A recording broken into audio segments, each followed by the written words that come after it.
రావణాసురుడు శాస్త్రోక్తముగా వేకువనే విధులన్నీయొనర్చెను.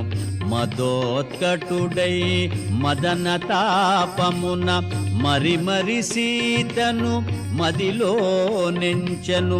నూర్గురు భార్యలు సురకన్యల వలె పరిసేవింపగా దేంద్రుని వలె దశకంఠుడు దేదీప్యమానముగా వెడలెను అశోకవనము చేరగా.